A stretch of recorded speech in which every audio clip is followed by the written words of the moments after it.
विदर्भात गौरी आणि गणपती महालक्ष्मीच्या स्वरूपात ओळखल्या जातात। तसंच नागपूरच्या मधुजी भोसले यांच्या निवासस्थानी महालक्ष्मीचं आगमन झालेलं आहे। भोसले घराण्याच्या महालक्ष्मीच्या स्थापनेचं हे 297वं वर्ष आहे।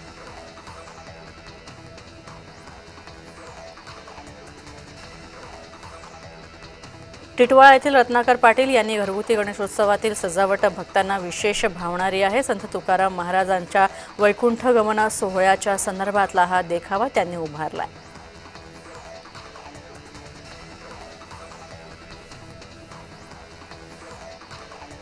नोकरीच्या निमित्तानं मर्चंट नेव्हीमध्ये कार्यरत असणाऱ्या मराठमोळ्या युवकांकडून सातासमुद्रापार जहाजावर गणेशोत्सव साजरा करण्यात आला। तरुणांनी पर्यावरणपूरक मूर्तीची प्राणप्रतिष्ठा केली तर भक्तिभावानं बाप्पांची सेवा केली।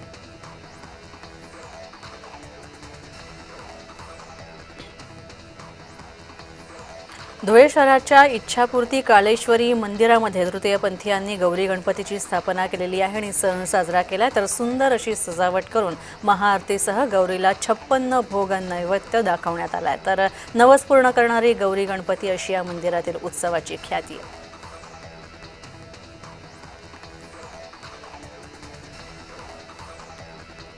बीडच्या माजलगाव शहरातील गीता ताकट यांनी गौरी गणपतीसाठी मराठा आरक्षण आंदोलनाचा सुंदर देखावा केलेला आहे। तर जरांगेंच्या आंदोलनाला यश यावं यासाठी महालक्ष्मीकडे त्यांनी साकडं घातलं।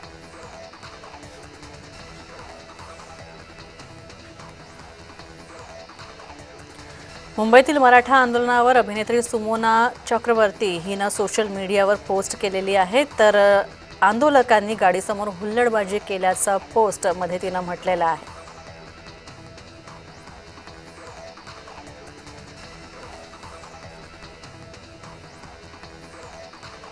नाशिकमध्ये श्री प्रतिष्ठानकडून यंदा गणेशोत्सवाच्या निमित्तानं मथुरा या मंदिराचा देखावा साकारण्यात आलेला आहे। तर 19 वर्षांपासून श्री प्रतिष्ठान असे वैविध्यपूर्ण देखावे सादर करतं।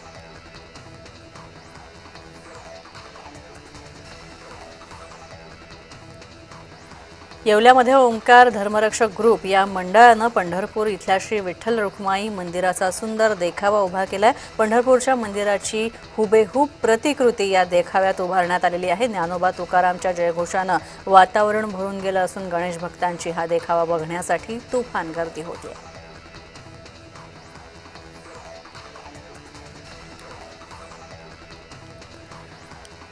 रत्नागिरीमधल्या धामणसेत गावातील महिलांच्या टिपरी नृत्याचे सूर सध्या घुमू लागलेले आहेत। तसंच गणपतीसाठी गौरी जागवण्यासाठी कोकणातली ही अभूतपूर्व प्राचीन परंपरा आहे आणि कोकणातील ग्रामीण भागामध्ये प्रत्येक घरामध्ये गौरी आगमनापासून ते पूजनाच्या दिवसापर्यंत टपरी नृत्याचे खेळ रंगतात।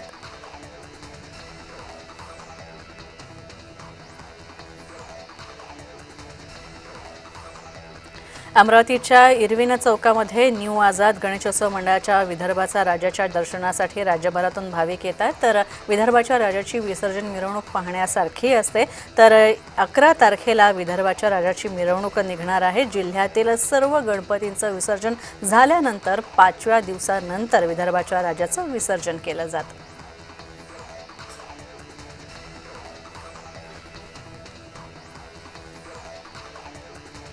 शिरूरच्या रांजणगाव महागणपती मंदिरामध्ये मराठा समाजाच्या वतीनं बाप्पाला साकडं घालण्यात आलेलं आहे। तसंच मनोज जरांगे पाटील यांच्या आझाद मैदानावर होत असलेल्या आंदोलनाला पाठिंबा देण्यात आलेला आहे। त्यांची प्रकृती चांगली राहावी यासाठी बाप्पाकडे साकडं घालण्यात आलं।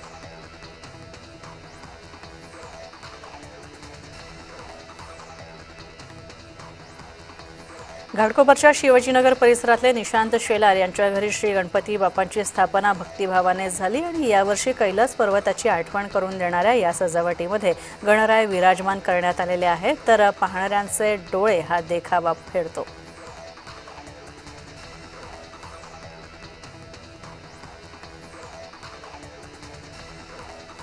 येवला शहरात SM ग्रुप यांच्या सौराष्ट्रातील प्रसिद्ध सोमनाथ मंदिरातील शिवलिंग आणि दुसऱ्या बाजूला अर्धयोगीचं विराट स्वरूप साकारण्यात आलेलं आहे। तर विविध प्रकारच्या आणि आकाराच्या सजावटी आणि लाइटिंग इफेक्ट्स यामुळे भक्तिभाव जागवणाऱ्या ध्वनी प्रभावामुळे देखावा अधिक जिवंत झाला।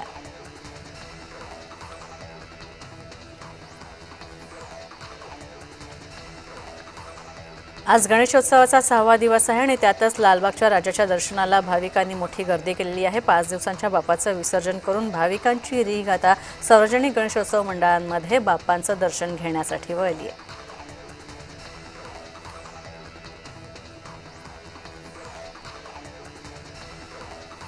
यवतमाळच्या वडगाव रोड इथं राहणाऱ्या विश्वनाथ शेटे आणि त्यांच्या परिवाराकडून यंदा पर्यावरणपूरक गणेशोत्सव साजरा करण्यात आला आणि त्यांनी घरामध्ये आकर्षक अनोखा देखावा साकारलेला आहे। यामध्ये वाहत्या नदीची निर्मिती करण्यात आलेली आहे आणि या नद्यांच्या मध्यभागी गणपती बाप्पा गजराजावर आरूढ आहेत, तर गजराज आपल्या सोंडेतून महादेवाच्या पिंडीवर जलाभिषेक करतानाचं दृश्य देखाव्यात करण्यात आलंय।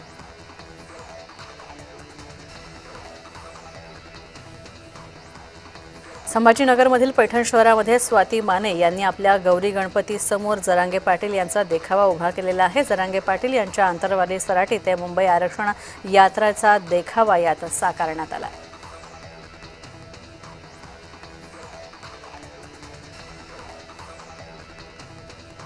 ठाण्यामधल्या न्यू ब्रह्मांड इथल्या संतोष चव्हाण यांनी आपल्या घरच्या बाप्पासाठी सिद्धिविनायक मंदिराचा देखावा साकारलाय, तर सिद्धिविनायकाच्या रूपातील गणेश मूर्ती स्थापना करण्यात आली असून नागरिक गणरायाचं दर्शन घेण्यासाठी येतात।